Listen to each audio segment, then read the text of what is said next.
Agora eu vou dizer uma coisa, o Mário não pode soltar seu nome. É, porque é o mais novo, né? É sempre o mais novo que vai lá fazer as coisas. Tá nítido. Tá embaçado. Tá embaçado. Não, tá nítido, gente. Tá doido. Não, vocês usam óculos, a gente não usa, né, Fabiana? Deixa eu mandar aqui, peraí. Quem vai precisar projetar a coisa? Agora não. Lucas, quem mais algum grupo vai Bom, projetar? agora que não tá nisso. Agora tá ruim. Tá ruim. Tá ruim, tá ruim. Então, agora, A gente vai chegar aqui no consenso. Como vocês acham que estão indo? Vai pro grupo. Mas pro outro lado. Aí. Não vai ficar mais difícil que isso. Aí. Oi? Show! Obrigado.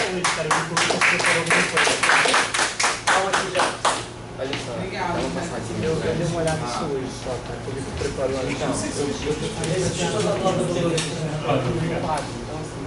Então, pessoal, vamos concentrar no trabalho agora. Então, só rápido, eu vou falar 2 minutos, contando um pouco. O Jonei já leu aquele outro artigo sobre o piloto. Bom, antes disso, vou acabar de apresentar as pessoas que eu acho que não conheceu todo mundo ainda, né? Quem não estava na aula agora, a Adriana, que é aluna de Felipe, o Kleber, você conheceu, um aluno de doutorado, o Ulisses, aluno de doutorado da Ana Tereza, também professor do CAP, a Aline, que é aluna, não é aluna daqui, é aluna de mestrado em educação na PUC, e também é professor substituto do CAP atualmente, e é agregado do grupo. Jefferson, que estava na aula, é meu aluno de mestrado. Bruno, você conhece Felipe, terminou o Prof. Mais na Unirio, orientado pela Letícia, há um mês atrás, orientado pela Letícia, né? Deixa eu ver. O Fábio, que é o personagem principal da história de hoje, também é meu aluno de mestrado. Fabiana e Diego estão tomando trote hoje. A Fabiana será orientada pela Ana Tereza. Vai cortar o cabelo dele.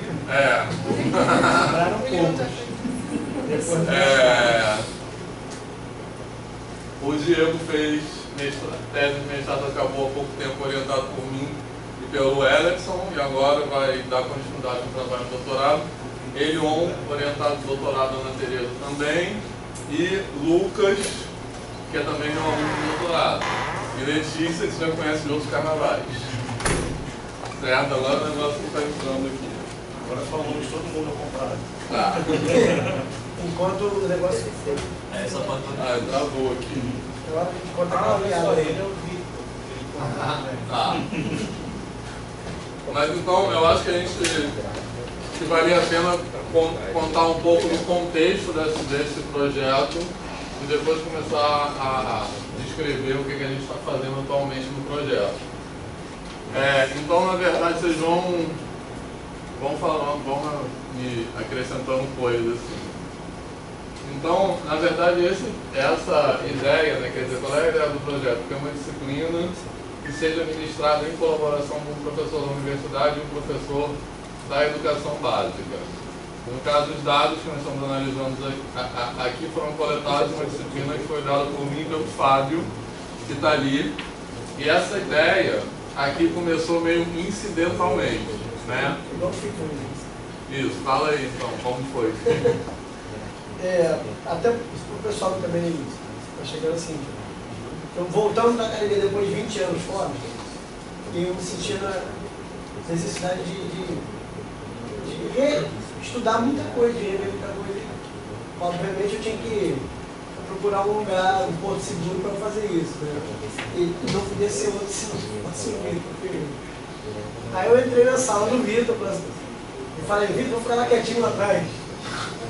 Ele acreditou nisso. Ficar quietinho é impossível. Ele não falou isso. Eu vou ficar ali, eu vou assistir a sua aula, beleza? Beleza. Só que em determinados momentos, assim, ela é mais forte do que eu, assim. O Vitor falava, isso assim, assim, assado. Aí eu, pô, Vitor, eu acho que é desse jeito, eu acho que acontece assim e tal. E o Vitor percebeu aquilo. E, cara, os alunos começaram a dar atenção no que eu estava falando. Até que em um determinado momento, acho que foi o estalo deles para o projeto piloto e depois para o oficial, foi numa aula sobre funções, sobre a janela das funções. Falei, olha, isso aí é um pouco complicado, porque eu vivo isso quando você vai, até para tentar jogar a melhor aproximação local, eles não têm noção de ordem de grandeza. Ordem de grandeza é uma coisa. E aí a gente percebeu, como licenciados, também, a Adriana estava nessa aula, e também isso era uma coisa. A Adriana e também o Mário eram alunos. Aí eles perceberam que isso realmente, assim, a gente tinha noção do que era 10 a 6, a gente tinha noção do que era 10 a 12, a gente não tinha noção dessa ordem de grandeza. Então a aula acabou descambando primeiro para ter noção dessas coisas, para depois voltar. Aí, quer dizer, os próprios alunos delinearam a aula para outras coisas. Que é o episódio que está no texto que você leu. Mas então, o piloto. Fundamentos e funções do conjunto. Ele leu o texto. E aí, quer dizer, basicamente, ele falou assim, posso assistir sua aula aí da graduação, ele começou a trazer contribuições, que eram contribuições emergentes da prática, digamos assim, que eram contribuições sobre como a coisa acontece de fato na escola. E aí, porque ele não consegue ficar calado, na verdade, ele falou, posso assistir sua aula? Eu falei, pode. E aí a gente teve a ideia de oficializar essa questão, né? Então, a partir disso, isso se tornou, na verdade, foi aprovado pelo NDE da licenciatura. Então, isso está implementado nas disciplinas que são alocadas aquelas horas de prática como componente curricular. E foi aprovado também no PEMAT como estágio de docência. Então, para os alunos do PEMAT se conta como estágio de docência. E a gente fez, e isso tem a ver também com uma demanda que é nossa, no PEMAT, e é um pouco da direção do Instituto também, que é uma instituição que tem um curso de pós-graduação em ensino de matemática, e esse curso de pós-graduação tem uma articulação com a licenciatura que seja na medida, não só assim, dos professores dão aula, mas na medida do que a gente pesquisa aqui tem algum impacto no fazer desse curso, no fazer então um pouco nessa vibe, né, que a gente está.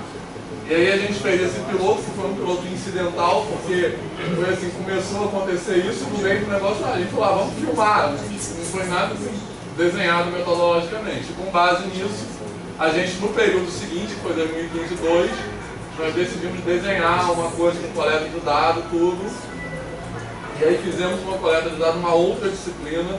Aquela do piloto foi Fundamentos de Funções, a seguinte foi Fundamentos de Números. O nome da disciplina é Fundamentos de Álgebra e Aritmética. Mas era basicamente falar dessa parte de criação e evolução. Eram os conjuntos numéricos, assim, números naturais, números inteiros.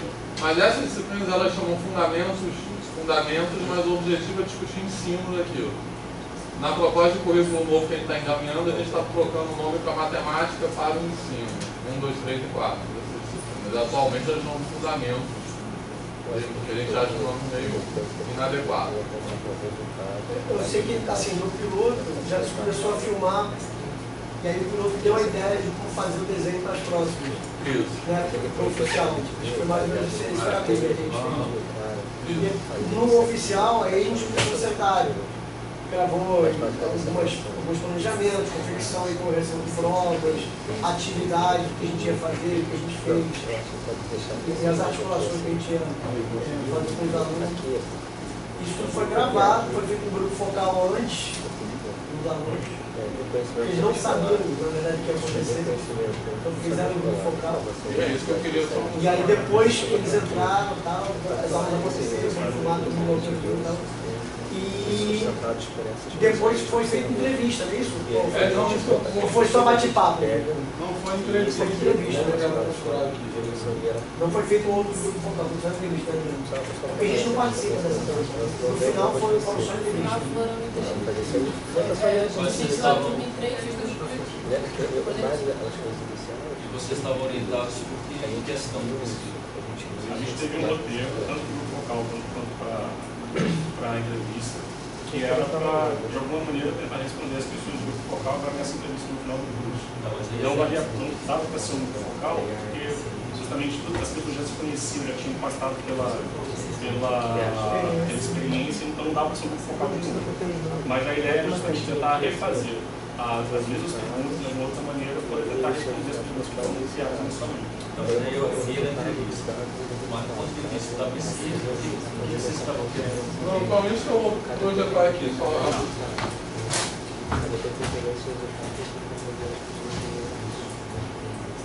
Então agora acho que vai dar para falar e dar exemplo. Então, tá dando para ver? Tá.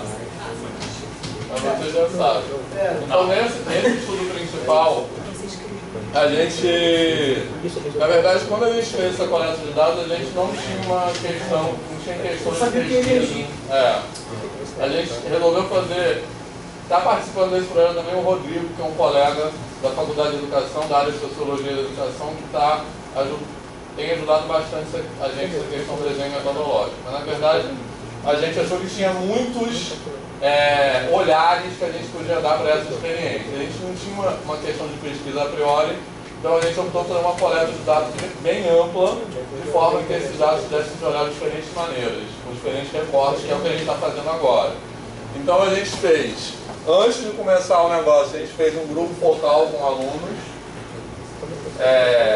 Depois, no final, a gente fez, como o Ulisses estava falando, não dava para ser um outro grupo focal. A gente fez uma entrevista coletiva com um grupo de alunos e depois que acabou a disciplina. E durante a disciplina, a gente usou diversos instrumentos de coleta de dados. A gente tem a gravação em vídeo de todas as aulas e a gente usou também duas câmeras, né? Uma pegando a o público turma lá e o outro pegando a gente lá. Na verdade, no meio do caminho, a gente ficou, nas aulas a gente começou a depois o negócio se embaralhou, mas sempre teve essas duas mas câmeras. sempre tiveram dois ângulos. Os relatos de observação durante a disciplina tinha 2 relatores sempre em cada aula e os relatores eram proibidos de conversar entre si sobre a experiência e de conversar com a gente sobre a experiência. Então eles fizeram esses relatos e tem esses relatos escritos. Os diários dos professores, meu e do Fábio, que nós fazemos um diário imediatamente depois quando chegava em casa, um diário da aula. Isso tudo a gente está conversas entre os professores sobre a preparação das aulas, então tem conversas nossas por Zap, que a gente fala sobre a preparação das aulas, e conversas gravadas em áudio também, quando a gente se reunia para preparar as aulas.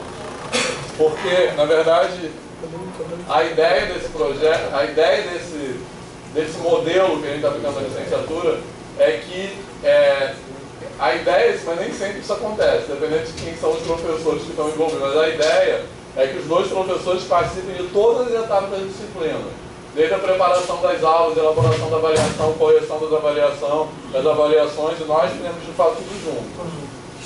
E conversa entre os professores e produção dos alunos, que tem as provas escaneadas e os trabalhos que os alunos faziam durante as aulas escaneadas. Só um detalhe, a gente também fazia nossos relatos e a gente também não poderia mostrar para o outro o que a gente estava relatando. Isso aí.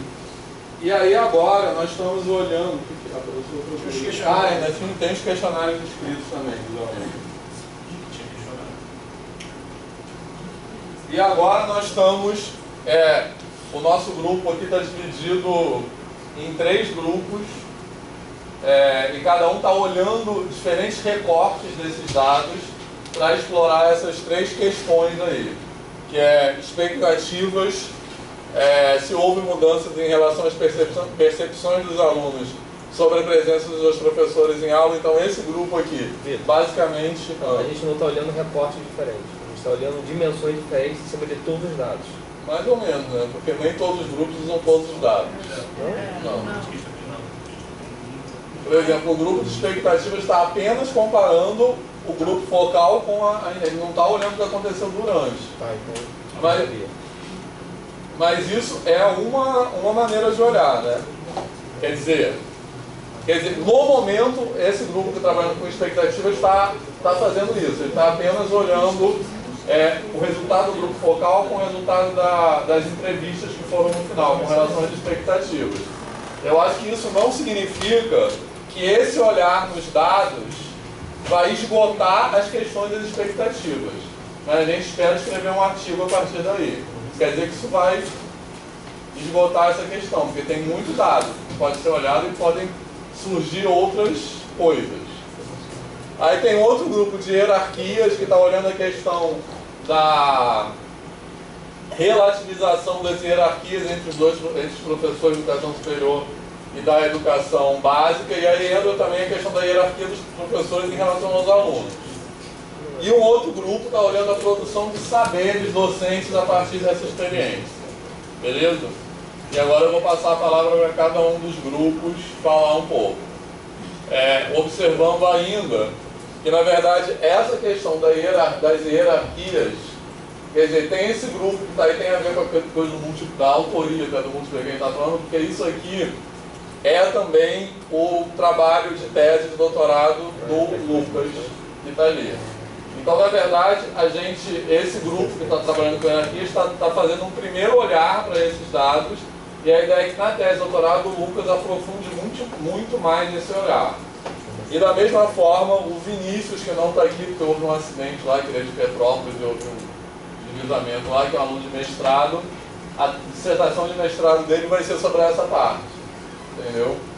Sobre a produção de saberes nessa experiência. Beleza? E aí, Jonei, algum comentário? Por enquanto, ficou claro, né? Depois, para eu entender melhor os focos, mas de cara, a experiência, eu li o artigo, eu achei fantástico. Eu acho que não tem experiência análoga. Eu me lembrei da experiência da UFMG. Não sei se vocês já leram, no UFMG não era professor, mas era uma mesma disciplina, um professor do Instituto de Matemática e um professor da Faculdade de Educação. Entravam juntos na disciplina Matemática e Escola. Alguém falou isso. Alguém apresentou um trabalho. É verdade. Leitura de dissertação. Mas que é diferente de vocês. Que aí é um acadêmico e um professor. E aí nessa questão de ser uma pessoa da universidade, uma pessoa da escola, a questão da hierarquia fica bem... É uma questão... Tem outro aspecto, né, que não é só a confluência de saberes ali, tem essa componente hierárquica ali, inclusive dos saberes. Não só do posicionamento das pessoas, mas dos saberes. Ou, quer dizer, uma discussão análoga aos grupos colaborativos. A gente, em vez de confluência, a gente pode falar também de confronto de saberes. Sim. Eu falo confluência como se não tivesse conflito. A Aline falou que tem uma experiência muito parecida na França, em que a formação inicial dos professores, ela... Como é que é? Mas tem umas escolas, escolas de cartas, onde tem professores da universidade e os professores que já estão na educação básica atuando nessa formação profissional. E tem um trabalho de pesquisa sobre o tema. O GEMAR sempre traz essa perspectiva da França. Então depois vai compartilhar com bom, eu na verdade falei muito rápido isso aqui, porque a ideia agora é que cada grupo fale mais detalhadamente. Então vamos de cada grupo falar como está pensando essas questões de pesquisa e o que já emergiu dos dados que foram analisados. Então quem vai começar? A gente pode começar. Vocês? Pode. Começam aí? Grupo de hierarquias. Eu vou colocar o cabo. Mas tem cabo HDMI aí? Tem coisa. Tem coisa? Já tá bom? Não, só preciso liberar aqui. Tá. Preciso tirar o cabo, né? Deixa eu tirar o cabo. O Lucas vai apresentar e o Diego vai relatar.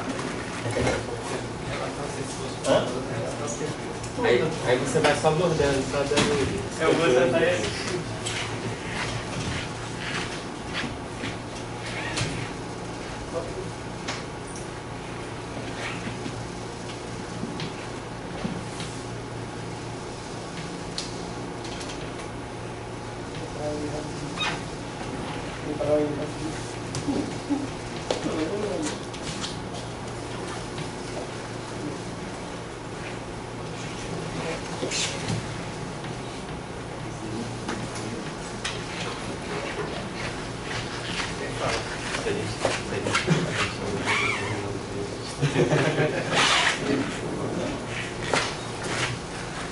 Alguém passa ali.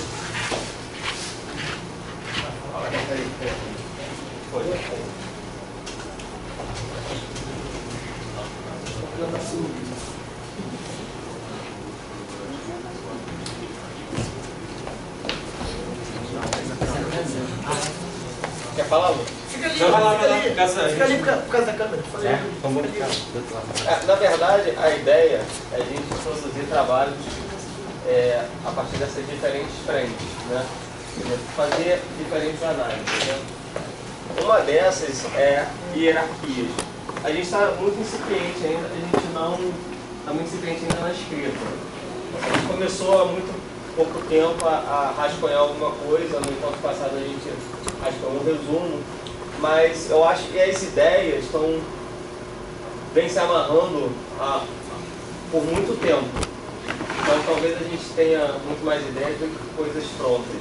Resultado dessas discussões. Inclusive, acho que muito do que foi montado até agora, tanto o esqueleto que a gente montou no quadro, quanto o esboço inicial de resumo e coelhos sobre a visão animal, eles são muito ainda frutos de uma memória recente dos participantes, né? A gente olhou um pouquinho os dados, já começamos um início de recorte, mas ainda é tudo muito por uma ativação de memória.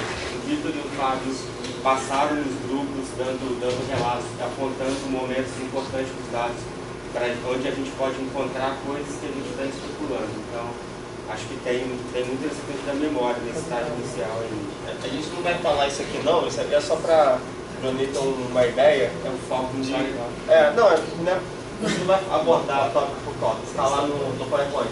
E como está começando o nosso trabalho, a gente botou ali no quadro, foi discutindo e foi tentando trazer os pontos que parecem sustentar o que a gente entende ter observado. Né? E aí a gente tentou transformar mais ou menos essa nuvem de coisas no PowerPoint de hoje. Aumentar assim? Tem que aumentar isso aí.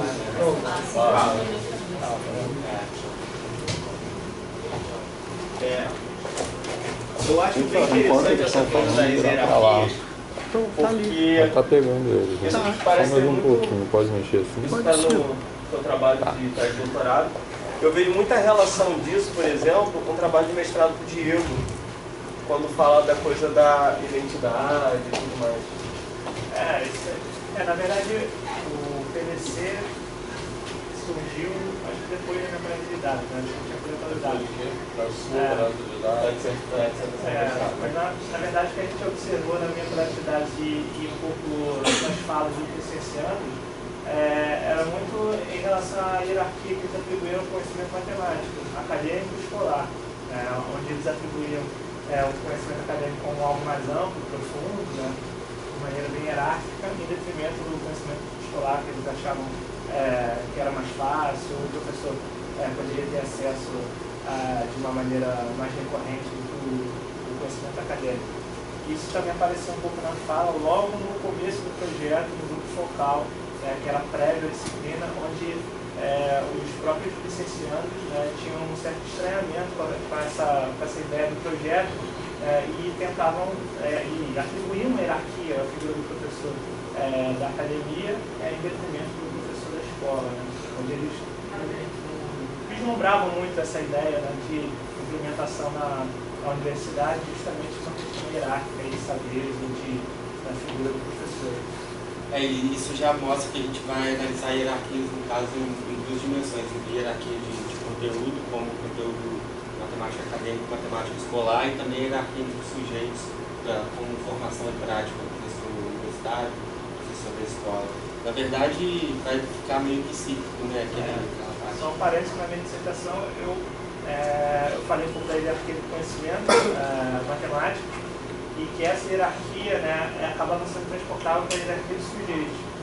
Os licenciandos acabavam atribuindo uma hierarquia da figura do professor da academia e do professor da escola, muito motivado pela hierarquia que eles atribuíam ao conhecimento matemático, acadêmico e escolar.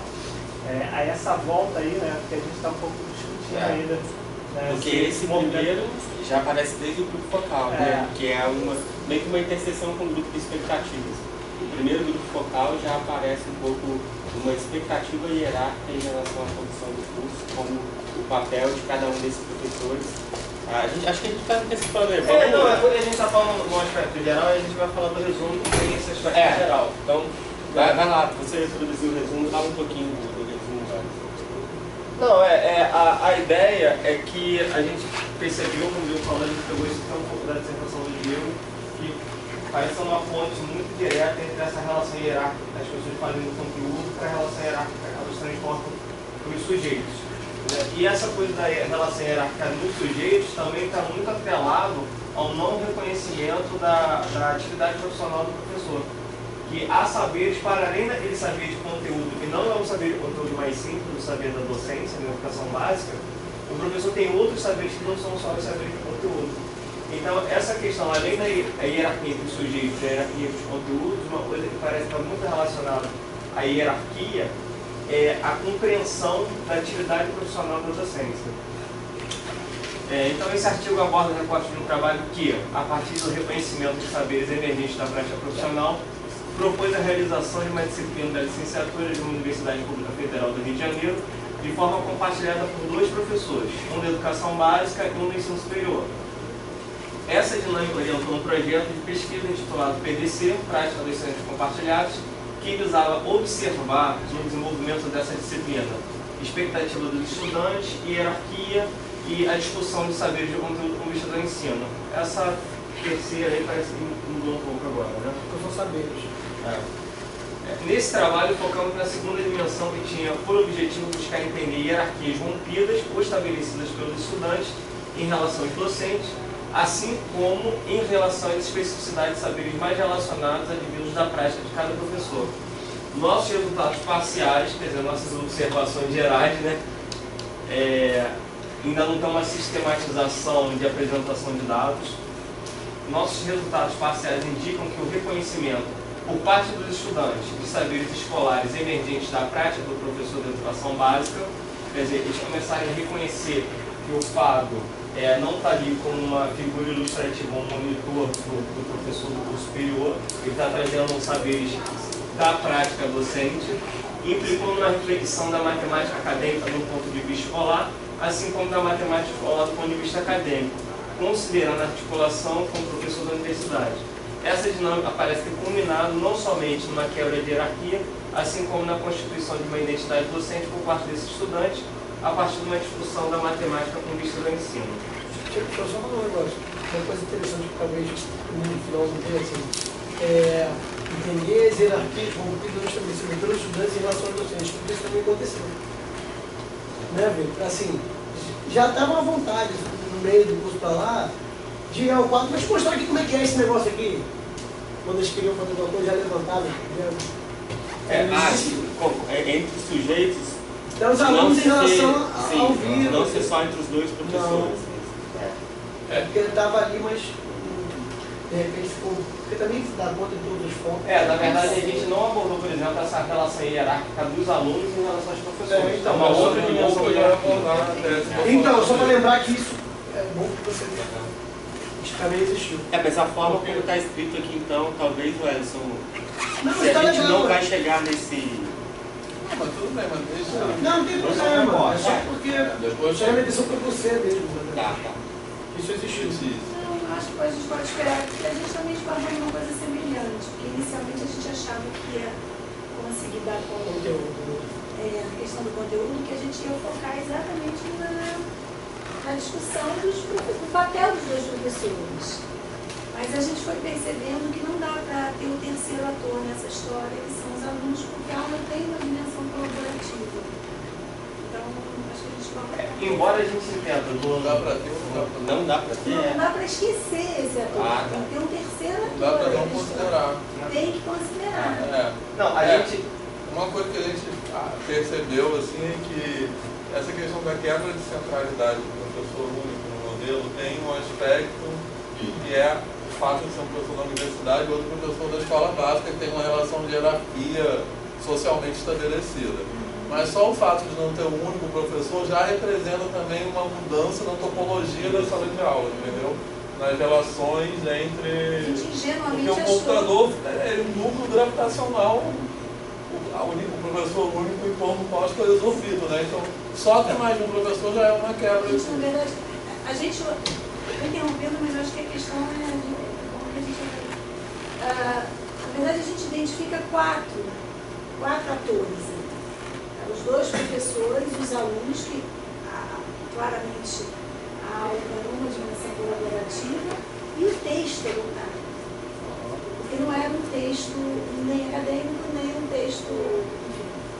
Era um livro que foi escrito, um material que foi escrito pensando nessa integração, nesse diálogo entre o conteúdo da escola e o conteúdo do ensino superior. A gente não está considerando o livro, na verdade, neste momento. Mas eu acho que a gente não pode esquecer que são 4 pontos assim, de apoio desse trabalho todo. Então, mas como eu falei, tanto no caso que você a lei do grupo de saberes, como nesse caso aí, esse artigo que a gente está tentando produzir é um primeiro lugar. Depois vai ter o Vinícius, no seu caso, que a ideia é que ele aprofunde muito mais esse análise. Tanto que, no caso deles, eles estão olhando uma sequência de 4 aulas, né? A gente não definiu isso, mas mais ou menos isso. Já tem 4, mas a gente talvez pince algumas coisas da avaliação. Não, mas não vai ser assim, todas as aulas. Que é mais ou menos como se fosse um episódio, assim, Tem 5. Não, só para deixar clara a limitação do trabalho, a gente entendeu que a gente não conseguiria dar conta num artigo de falar da hierarquia dos conteúdos, hierarquia entre os sujeitos, identidade profissional, e ainda falar da hierarquia entre os alunos com os professores. A gente não daria conta disso no artigo. A gente não acha que isso é uma variável importante. Ou seja, faz 4 artigos e já dá uma tese multiplicativa. Isso aí. Então, pode seguir? Segue. Aí a gente pensou nesse esquema aqui, que é o que o Ellison vinha falando, de relacionar um pouco do estudo que o Diego fez, e a gente tentar entender como que essas setas aqui a gente está querendo indicar a hierarquia. A hierarquia existe numa instância e como que ela se transfere para uma outra. Por exemplo, na hierarquia de conteúdo, desde do grupo focal, já tem recorte de dados que a gente vai conseguir sustentar isso daqui, né? De considerar o saber acadêmico como mais difícil em relação ao saber escolar. E isso já transfere diretamente para a hierarquia de sujeitos, porque o sujeito que detém conhecimento mais difícil é o professor acadêmico, o professor universitário. O sujeito que detém conhecimento que é considerado mais fácil é o professor da escola, que no grupo focal eles atribuíram, vai ficar como monitor, como tradutor, o papel do Fábio. Isso aqui já é um dado, né? Isso aqui já é um dado. Isso já são dados. Pois é, engraçado, surgiu a palavra tradutor. Era essa. Monitor, tradução. Surgiu. Mas tradutor também. É tipo assim, o professor da escola base está lá para tornar a linguagem do professor do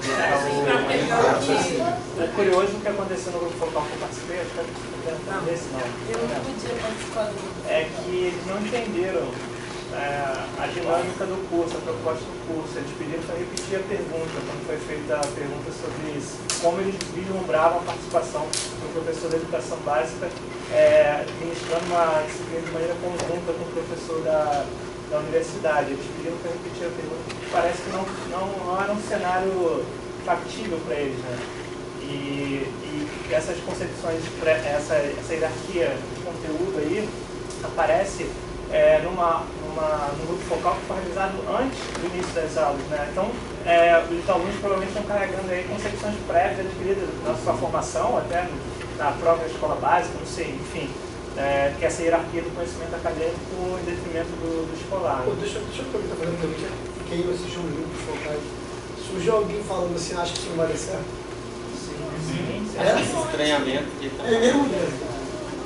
A pessoa da expectativa já viu o vídeo? Já Os alunos da Seria uma música, só antes de você começar. O focal, na verdade, foi na primeira semana de aula.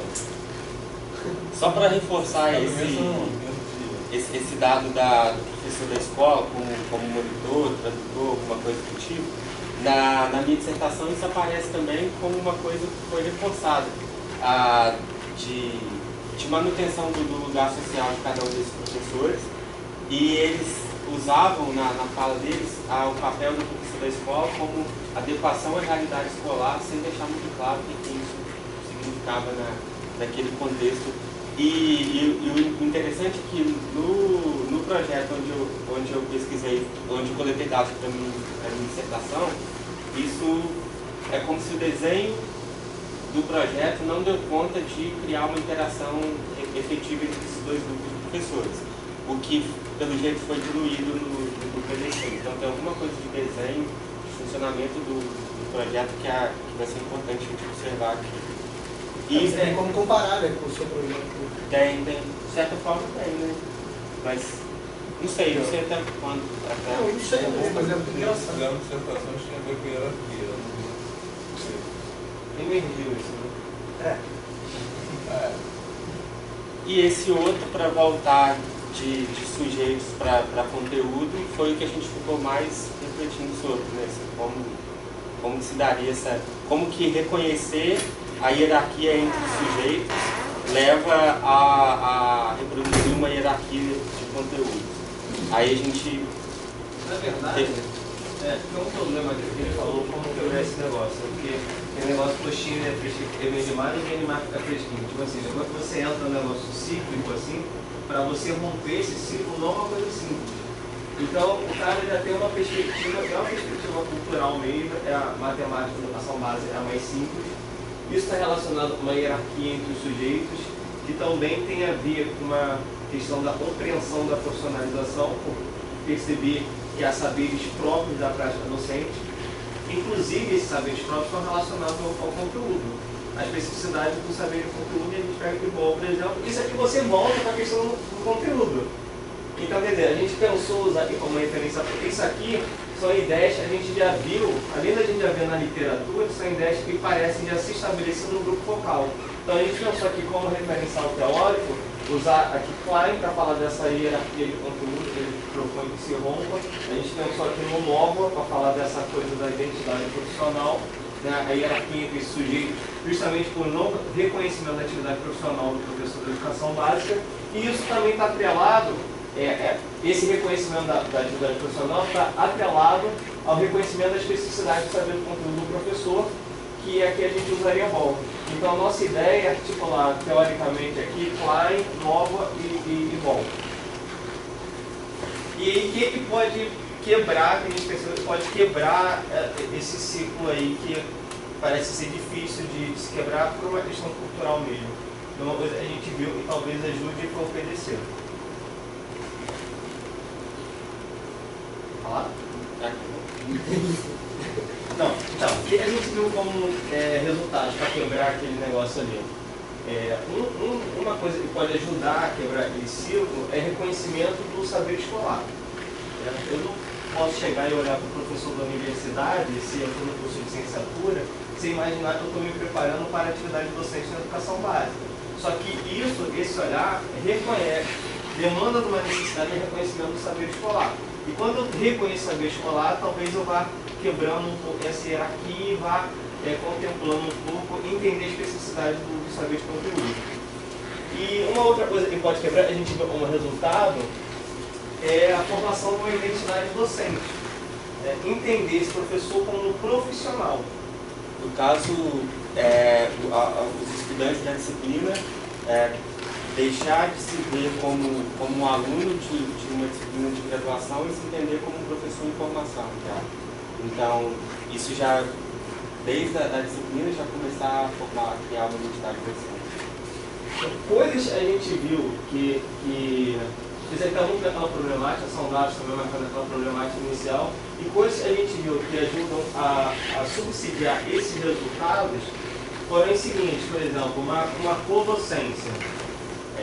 Só a proposta em si já parte da premissa do reconhecimento de um saber escolar que é advindo da prática. Só a proposta da disciplina, que os alunos vão entender no tempo essa proposta, ela já vem nessa direção aqui, na direção desse primeiro resultado. Aula funcionando com o professor só. Isso aconteceu uma vez que o Vitor não... Logo na segunda aula, eu acho. Na segunda aula. Foram 3 aulas, eu acho. Foram 2 que o Vitor não pôde e 4 não pôde que ele estava usando. 2 seguidas, não é? Esse segundo tópico que o Ellison falou agora, ele parece contemplar os dois tipos as duas dimensões de resultado, né? Assim, tanto a aula funcionar só com o Fábio, que é o professor da educação básica, e a mudança de postura, né, do Fábio. Antropologia na sala, que fez apresentar. Sim. E da minha posicionamento, porque eu não sei muito coisa, né? Eu acho que tem que buscar. É porque quando eu comecei a analisar os relatos de observação das aulas, por estar na temática de hierarquia, eu saltei essas aulas. As aulas em que não estavam Fábio e Vitor juntos, eu saltava essas aulas pensando que não era relevante, pensando em hierarquia. Mas a hierarquia não é uma coisa que vai acontecer instantaneamente. Ela é fluida, né, ao longo do processo. Então, é importantíssimo uma aula em que o Fábio está sozinho para o restante do processo, né, do projeto do PTC. Até, inclusive, o Fábio, na semana passada, quando a gente estava fazendo apontamentos para o recorte, você comentou, né, que agora, quando o Vitor retorna e a gente vem da aula junto, é que o PDC está acontecendo de fato, porque ali começa a acontecer com a docência, né? Antes você estava quando o Fábio vai sozinho, parece se estabelecer, eles compreender que de fato o Fábio é professor da disciplina também. O Fábio não é só um assistente do Vitor. Então, à medida que eles chegam aqui, eles vão para o intervalo, eles voltam para o intervalo, eles participam, eles tiram dúvida, quer dizer, eles se percebem dentro de uma aula, eles se percebem dentro de uma aula sem o Vitor, só com o Fábio. Então a gente entende que começou a ter um reconhecimento desse saber da prática, à medida que eles encararam que o Fábio está fazendo ali uma aula. E talvez essa parte tenha começado a ser um ponto onde eles começaram a observar o Fábio de fato como professor da disciplina também, não só como assistente. Tem uma coisa que acho que não sei se fazia parte do grupo que eu acho que é bastante importante, que não está nos dados, como que foi decidir que a aula ia acontecer só com o Fábio.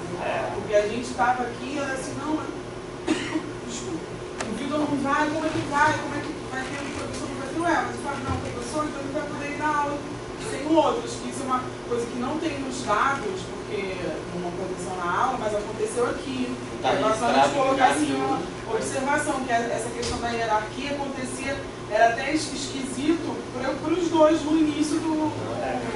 A sua dúvida, na verdade, surgiu entre a gente também, se isso de fato representaria um compartilhamento da disciplina entre o Fábio e o Vitor. O Fábio não estando, o Vitor não estando e o Fábio estando somente, não haveria uma prática compartilhada. Mas aí eu acrescento que além dessa aula, eu participei das observações mais no início das aulas, né? Então eu peguei justamente essa transição aí que o Vitor teve que viajar, e o Fábio ficou diante da turma sozinho. Além de os próprios alunos perceberem, reconhecerem o Fábio como professor da disciplina, eu acho que o próprio Fábio entende, de fato, que ele é o professor da disciplina e passa a se posicionar de maneira diferente quando o Vitor volta, eu acho. Quer falar isso? Eu acho que nós dois relatamos juntos essa primeira aula. Eu acho que uma das coisas que eu coloquei no meu relatório, posso estar errado, não lembro mais, mas um ano é que a própria postura do Fábio mudou nessas aulas que isso aconteceu. Por quê? Porque, como ele foi obrigado a falar de concursos matemáticos também, que era parte da emenda do curso, ele provavelmente mostrou isso para os alunos, que ele também tinha proficiência para poder falar daquele assunto. E como os alunos eles consideraram esse estudo no grupo focal, que o conhecimento matemático era o que era mais relevante para você respeitar alguém como professor ou não, o Fábio mostrar que ele tem conhecimento matemático também talvez tenha sido importante nesse sentido. Matemática acadêmica, né?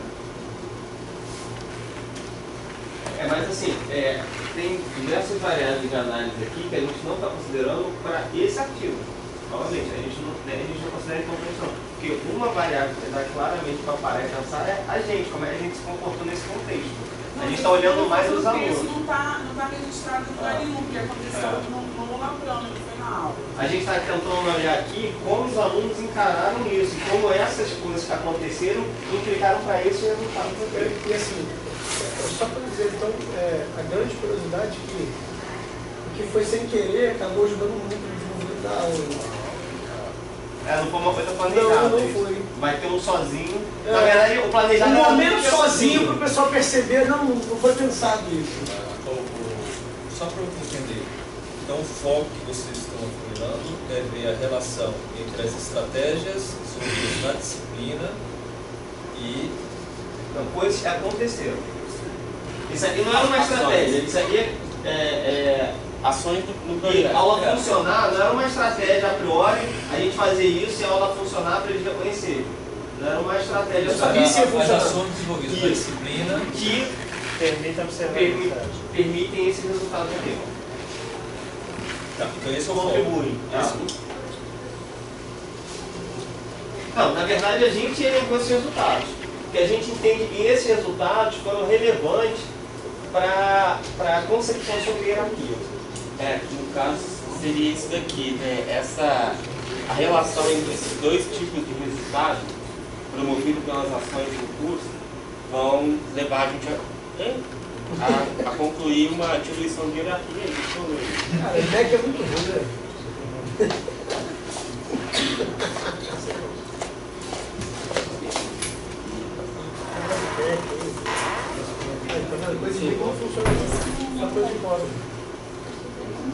Mas é isso. O nosso foco é a hierarquia. O foco é a hierarquia. Só que a gente entende que esses resultados aqui dá o tempo.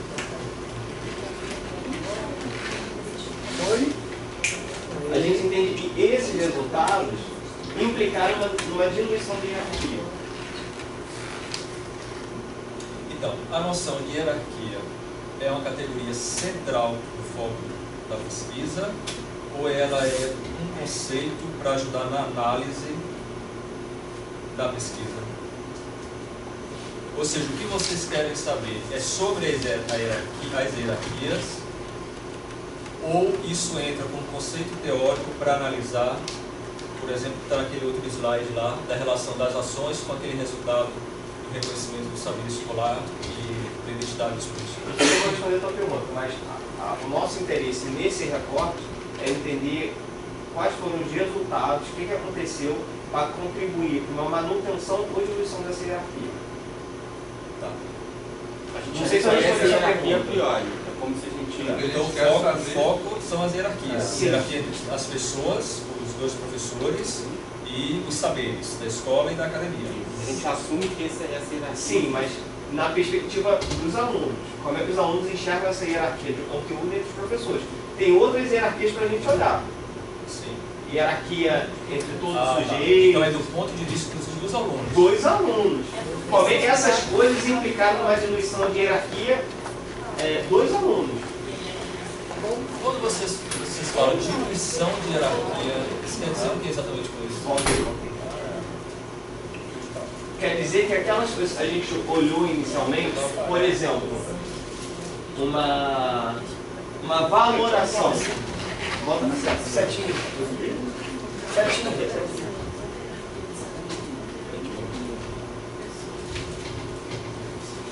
Oi? Por exemplo, uma coisa que a gente tinha visto no início, eu vou dar a palavra a ela. Uma coisa que a gente tinha visto no início, Johnny, dessa coisa da valoração, já no grupo focal, no conhecimento da academia, o conhecimento da educação básica, foi uma coisa que a gente percebeu, que a gente tem lá a priori, no referencial teórico, a gente percebeu que se diluiu. Como a gente percebeu que se diluiu? Quando a gente tinha, quando a gente tinha, por exemplo, perguntas sobre a matemática escolar do ponto de vista acadêmico e perguntas da matemática acadêmica do ponto de vista escolar. Isso quando? No grupo focal. Isso coisas que aconteceram e talvez tenha ajudado na diluição dessa hierarquia. Não, isso mais na condição do curso. Mas é porque a palavra diluição dá uma ideia de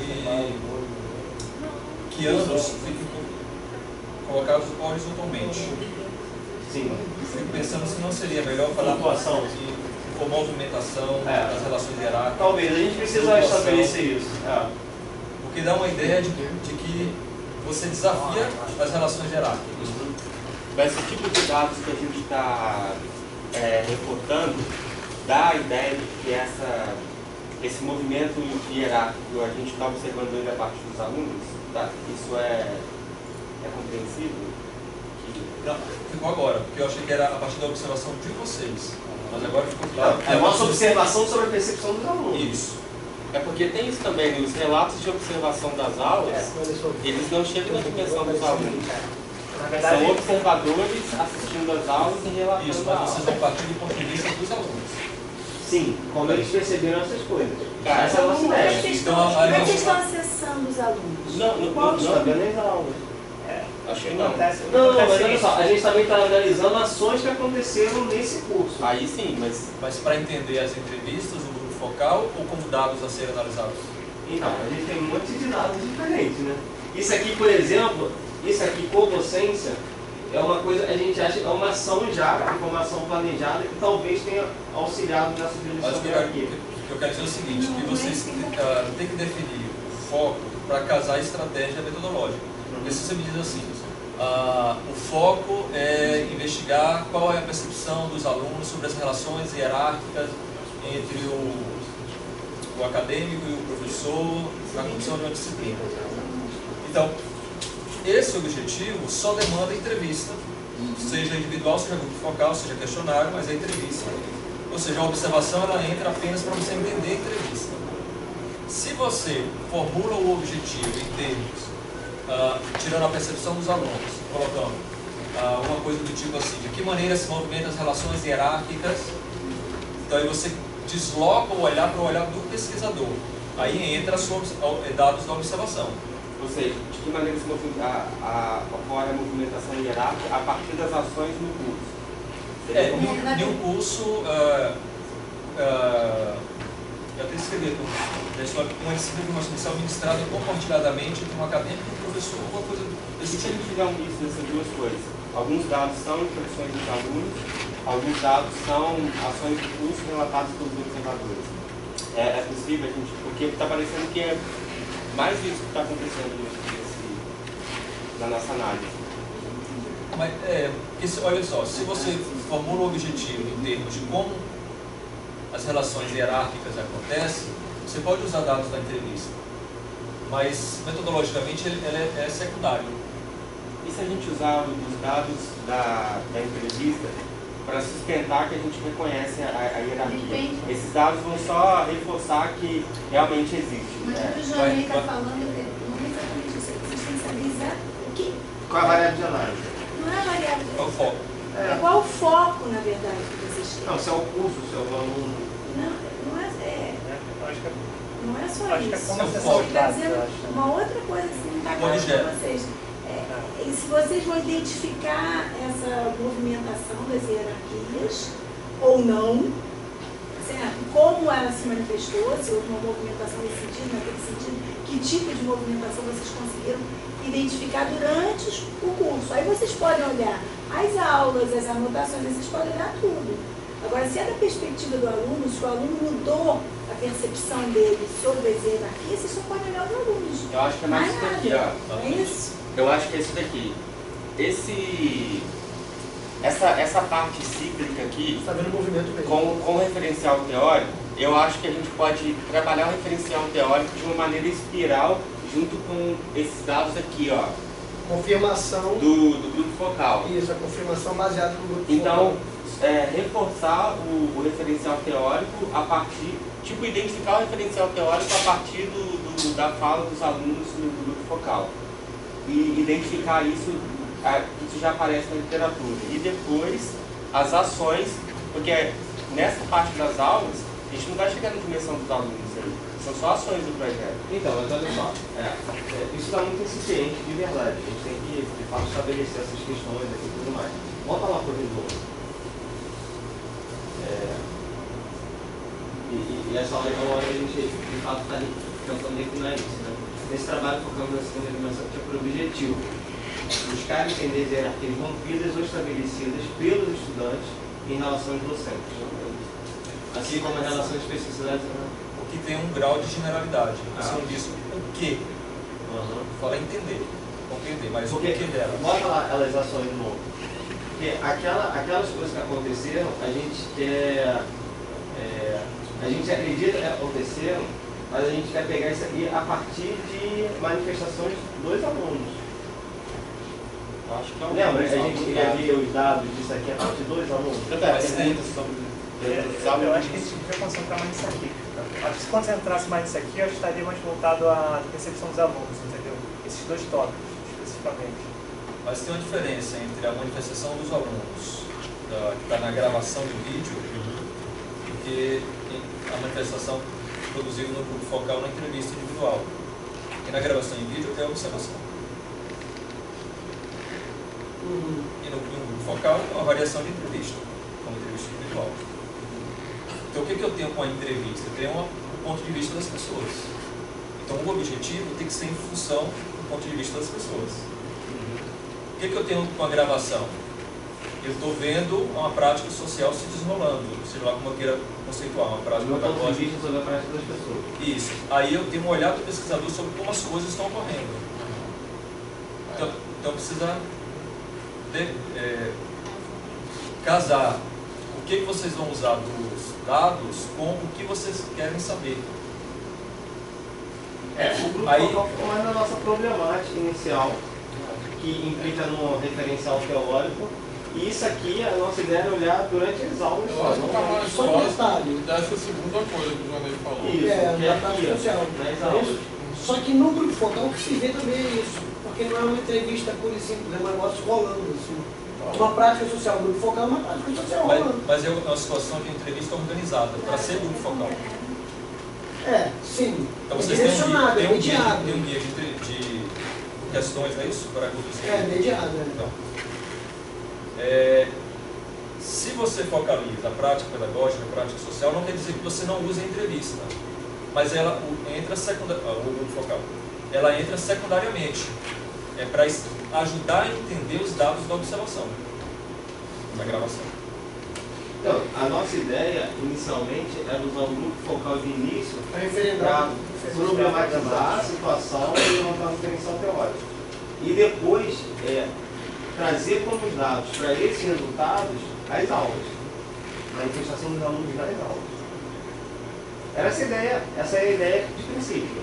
São dados de natureza diferente. Vocês apresentando, claro que está super enviesado, então não é para ser isso, é apenas eu pensei algo. Seria uma coisa tipo, de que maneira se movimentam as relações hierárquicas entre saberes da academia e da escola em uma disciplina de formação inicial ministrada compartilhadamente entre um acadêmico e um professor.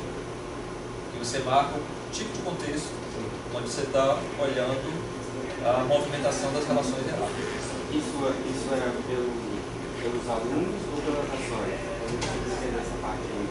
Você diferenciou bem essa aqui eu marquei saberes da academia e da escola. Então não marquei as pessoas. Então, ou seja, poderia estar na posição de qualquer um.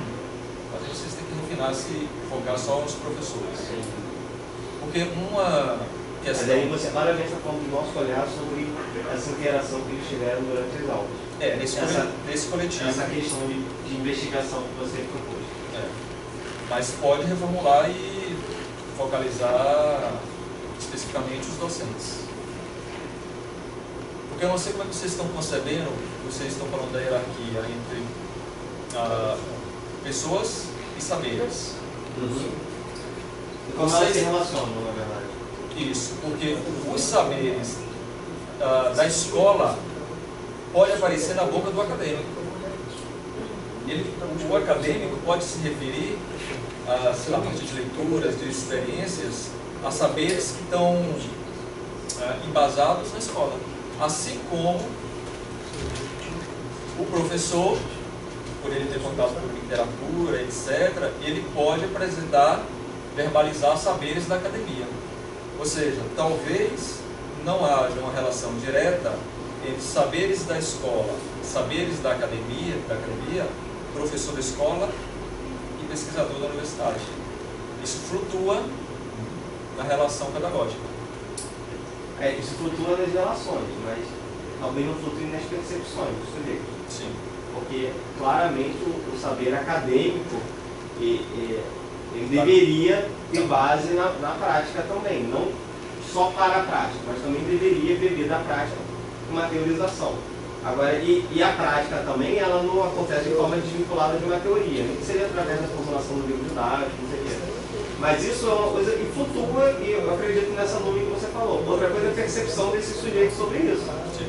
Que a percepção, às vezes, é completamente descolada desse negócio. Como é que vocês definem hierarquia? Em termos de valorização? A gente não define isso.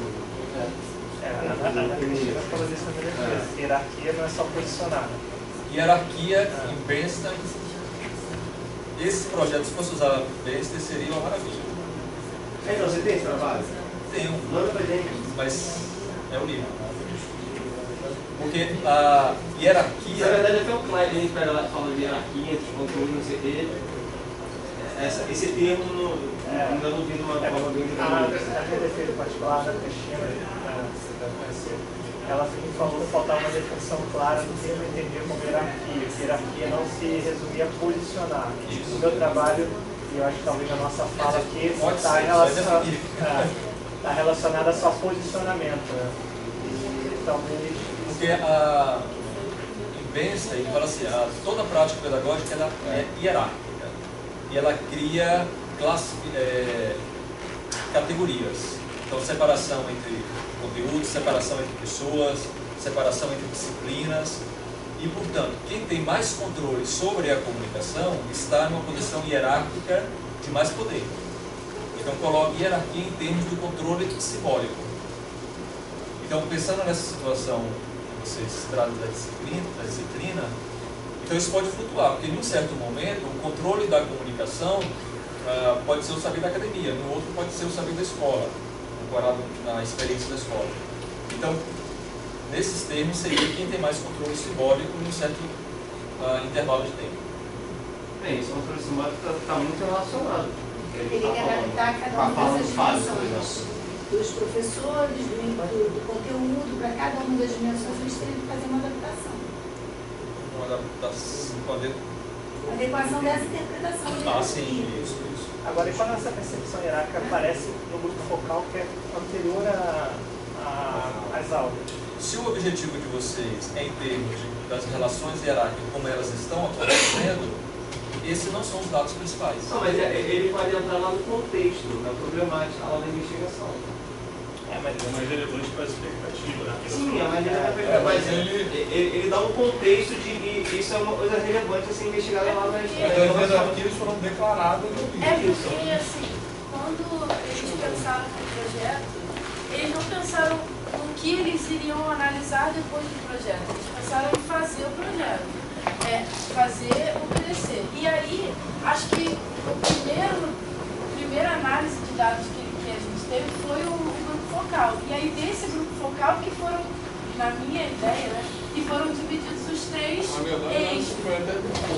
Porque, não, sim, depois quando começou a analisar os dados, mas assim, a primeira, que todo mundo começou a analisar, primeiro foi o grupo focal, porque foram os primeiros dados. E aí, assim, ali já se viu muita hierarquia, a expectativa dos alunos em relação ao curso e como que se deu o conteúdo daquela disciplina, como que foi em relação ao conteúdo de outras disciplinas da graduação. Mas é isso.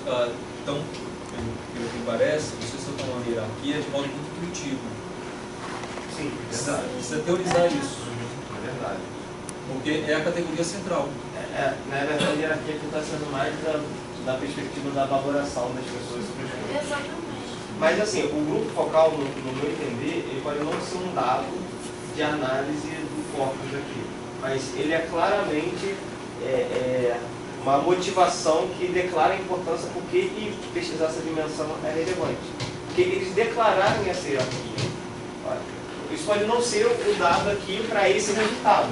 Aquilo que a gente botou lá no grupo focal não é dado para esse resultado. Mas aquilo dá o contexto de por que observar a hierarquia nos parece uma coisa relevante. A minha pergunta, e eu acho que talvez um pouco de inquietação que a gente tem, é que isso apareceu previamente à dinâmica das aulas. E na minha dissertação isso também apareceu e a gente chamou isso de uma perspectiva cultural, uma perspectiva hierárquica cultural. Né? E aí é isso que a gente está meio que pipocando aqui, a inquietação da gente é isso, né? Essa percepção hierárquica está aparecendo culturalmente. Não, na sua dissertação a percepção hierárquica é meio de dados, ela é declarada quase pelas pessoas. Sim, declarada, mas isso também foi comum aos licenciandos, né? Então essa perspectiva hierárquica, conhecimento matemático, eu acho que aparece na formação do professor, de uma maneira mais cultural, eu acho, que independe da dinâmica da aula, muitas vezes, ou do curso que está se dando, no meu caso, o meu curso foi observado no questionário.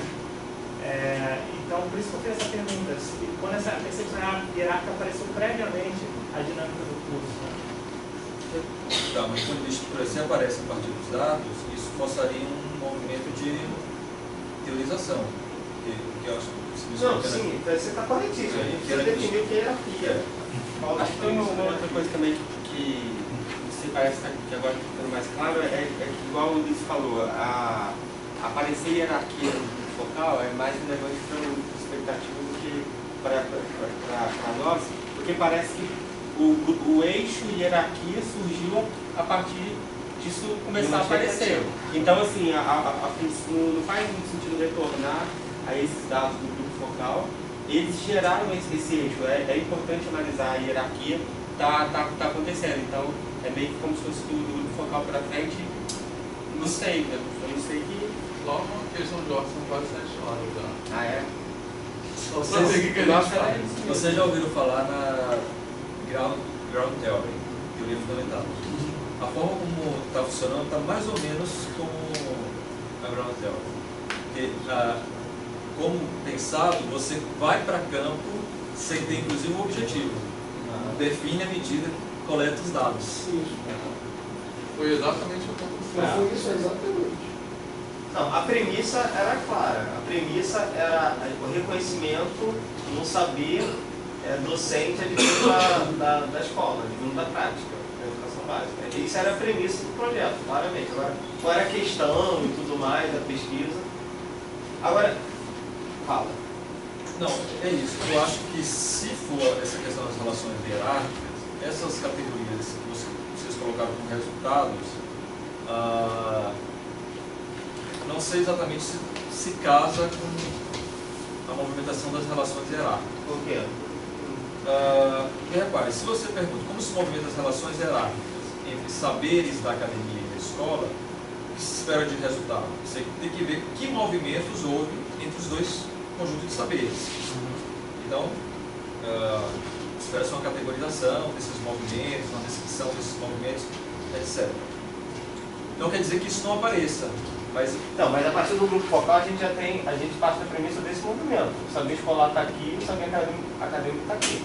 O que a gente viu foi o seguinte, o reconhecimento do saber escolar. Tem um pouco desse movimento. Vocês não... Eu tenderia a ver uma coisa mais dinâmica. Assim. Tá, isso aqui dá um pouco da ideia dessa dinâmica. Que depende do momento da aula, depende do que está discutindo. Essa pontuação é relevante. Isso fica claro em algumas vezes quando alguém faz uma pergunta e assim, a pergunta era direcionada para o Vitor e o Vitor falava assim, eu não sei, sabe? tipo assim, eu acho que tem muitas falas que são assim. E essa pontuação também tem muita coisa, e hora a pergunta de repente era para um, hora a pergunta era para outro. Exatamente. Agora uma coisa eu acho muito legal nisso A aqui. questão é que nesse modelo essa flutuação do domínio simbólico se dá de uma maneira para se deu de uma maneira particular. A gente vai argumentar isso. Mas olha só, tem um outro aspecto que eu acho que havia uma expectativa de hierarquia a priori. Certo? Havia uma expectativa de que o Fábio fosse só o monitor do vídeo, isso eu fui falar. E aí eu acho que é importante frisar que essa movimentação ela fez com que os alunos, ao final do curso, eles continuassem enxergando uma hierarquia, mas de uma maneira totalmente diferente. Então, existe esse movimento durante a execução, mas existe um outro movimento que é rígido, na minha opinião, que é a mudança dessa dessa maneira de enxergar o Fábio como participante da aula do grupo. Porque aí é uma coisa que é definitiva. Uma questão que parece de linguagem, mas é conceitual. Está enviesado. Sempre há hierarquia. A questão é ver como ela se mostra. Então, por exemplo, sei lá, pega um professor esse tradicional de análise. A hierarquia é fixa. Diferente dessa experiência. Está flutuando.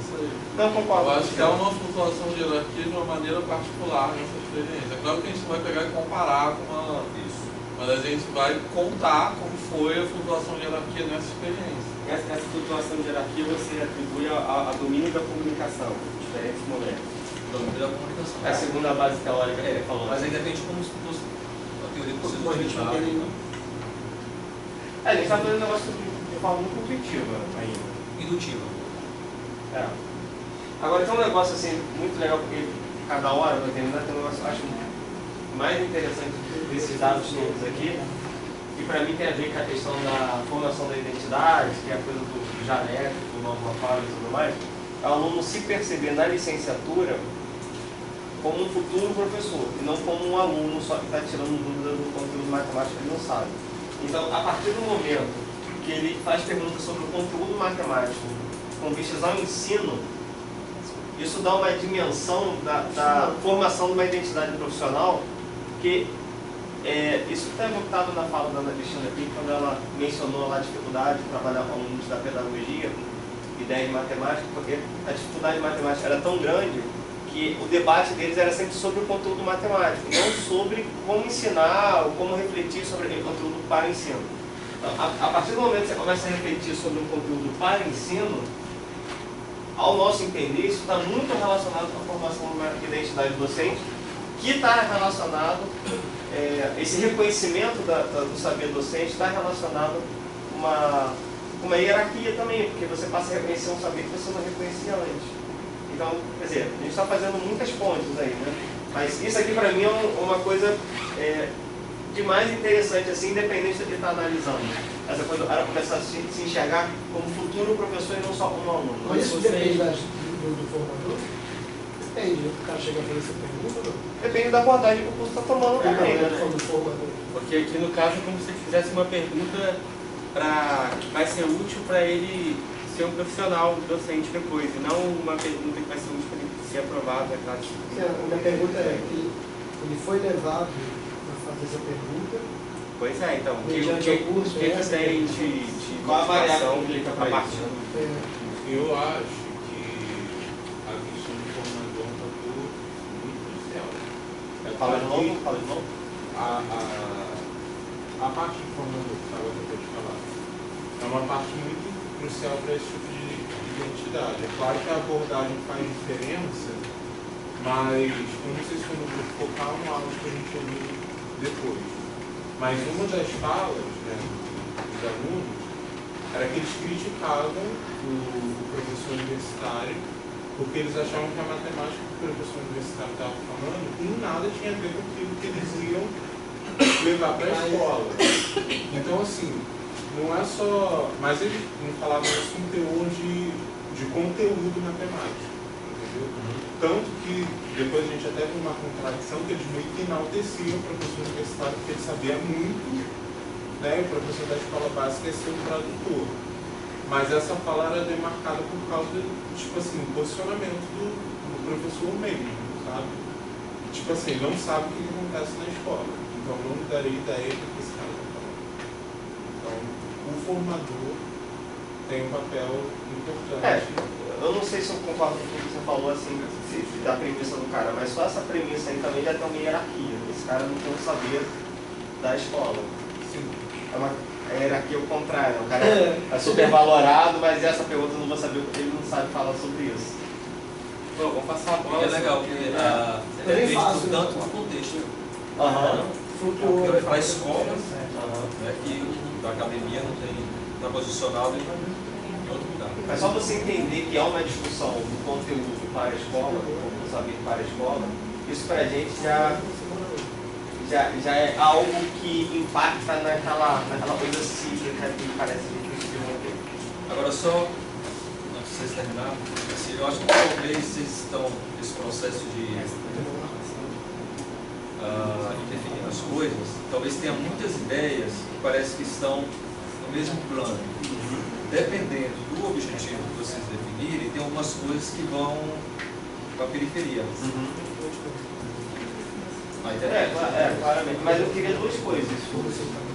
Uma é essa questão que você colocou para a gente tentar refinar, e a outra é um texto que você falou sobre a proporção teórica de hierarquia. Não, é o livro do Benson. Ah, o livro? Uma pessoa que seria interessante fazer, não sei, daquele do encaminhamento. Alice Cassimiro, que era PJ? Não é. Tá? É porque ela trabalhou bem e tal.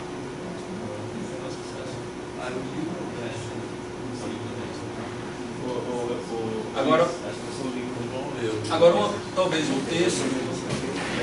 Vai ter que ler o livro bem para fazer personal.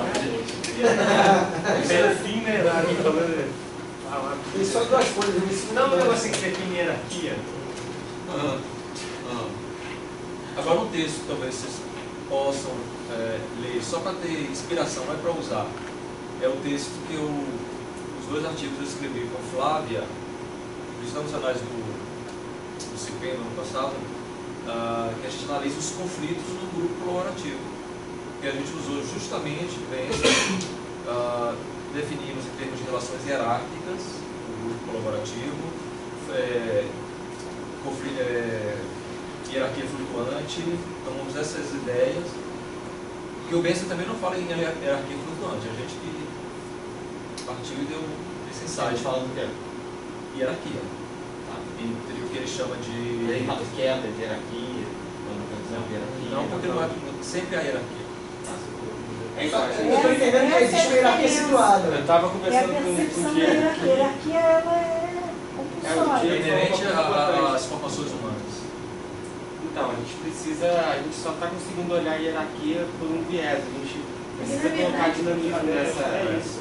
Esse dinamismo que o Javier trouxe é exatamente o que a gente não está vendo. A gente parte já de uma maneira enviesada de observar a hierarquia do ponto de vista acadêmico e do escolar embaixo. E dependendo do contexto, de quem domina a participação e tal, Nesse movimento só é relevante quando o professor da escola básica tem algum papel importante em algum momento, mas o contrário, no nosso caso, no fim das contas, é com a docência, a gente não está analisando só alguém tentando aparecer, sabe? Não é alguém só buscando espaço, né? A gente vai ter que propor. No nosso caso, a gente estava incomodado, porque assim, nem a ideia de relações horizontais de grupo colaborativo casava com o que a gente via nos dados, e nem a ideia de hierarquia, uma ideia de hierarquia fixa, casava com os dados. Então, os dados que nos ajudou a ler esse site, não, é a hierarquia, mas ela é flutuante. Aí tem uma outra coisa que eu acho que talvez possa pensar, que é a ideia de que hierarquia é sempre negativa, não é sempre. A gente vai trocando e falando. Eu acho que isso é um ponto, assim, acho que vocês partem do pressuposto que a hierarquia é ruim e já tem uma... Como a gente consegue. Né? Sim, mas na verdade, talvez a ideia não seja essa, seja de valorizar que haja essa hierarquia flutuante. A hierarquia é salutar, ela é imposta, ela não é uma coisa que se... Não, eu acho que a partir desse pressuposto a gente pode entender como uma coisa não tão boa a não flutuação de hierarquia. Não é uma questão de valor. Não é uma questão de valor. Não, acho que a gente tem uma coisa, a gente quer quebrar uma... A gente está partindo desse... Não, mas é uma questão de situação social. É, isso que ele está dizendo, não é uma questão de valor, de bom ou ruim. É de que você mas a gente valora, né? Tem que ter espaço para as duas, entendeu? Porque, imagina, por exemplo, você está discutindo com um matemático. Que hierarquia você vai utilizar? Agora você está discutindo na escola. Que hierarquia entre os dois saberes você vai utilizar? Então, depende, a situação social é que vai sinalizar que relação hierárquica é legítima. Então, essa é uma situação social particular. A troca de liderança no grupo colaborativo também é um suicídio. A liderança tem a ver com as hierarquias nesse caso. Então, isso porque Fiorentina, em algum momento, foi atacada. E era difícil eu saber qual foi o. Mas existe uma previsibilidade da troca de lideranças. Se é um grupo realmente como a e eu não sei se isso tem a ver com essa flutuação de hierarquia, não sei. Aqui tem um, por exemplo, ele fala que não manda nada, quem manda é Mara. Ele está monitorando lá. Viu? O homem está atrás dele. Agora, gente.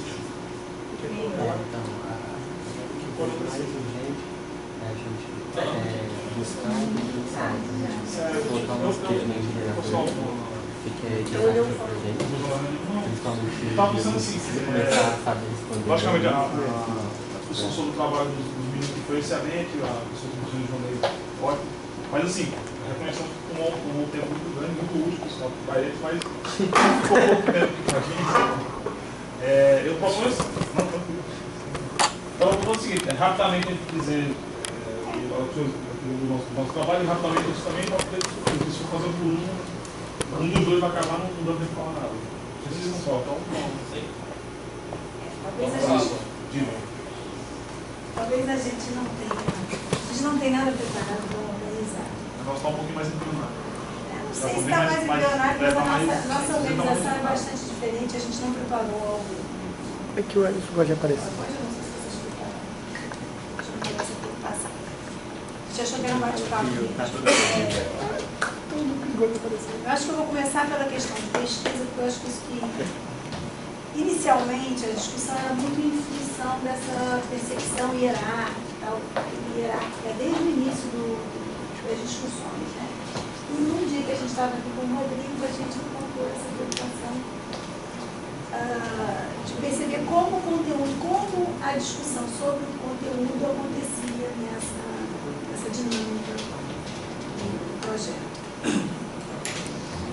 E, então, a nossa questão é, neste momento, ela era um pouquinho mais ampla, a gente foi reduzindo porque a gente consegue dar um primeiro degrau a subir nessa investigação.